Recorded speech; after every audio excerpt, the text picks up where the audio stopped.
Maray si Chiki. Maray si Chiki? Ay, ikaw lamang naman pala yan, Chiki! Ay, hindi mo alam kung gaano mo tinakot ang buong baryo! Ay, naman!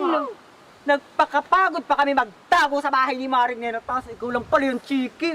Paano mo nagawa sa amin yan? Eh, inay, si Mukong lang naman po talaga yung tatakutin ko. Eh, kaso naman kasama niya si Jopay. Moka? Alam mo bagang bata ka? Halos hapuin ako sa takot sa'yo? Aba, ang galing mo naman magpanggap. Kesyo nakita daw si Balak. Siya naman pala yun. Kaya pala naubos yung bunot na tinipon ko sa manggahan. Ginamit mo pang props.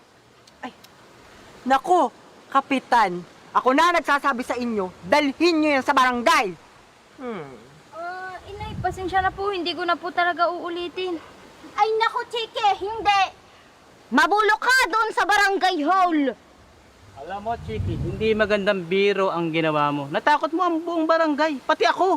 Natakot mo din. Pasensya na po, Kapitan. Hindi ko na po talaga uulitin. At saka, pasensya na din po sa inyong lahat. Inay, huwag kang pumayag. Ipabarangay mo yun. Nagdalay ng takot sa atin. Pasensya ka di dyan. Patatawarin kita ngayon, Chiki, sa ginawa mo. Pero sa susunod, Chiki, na ulitin mo pa yan.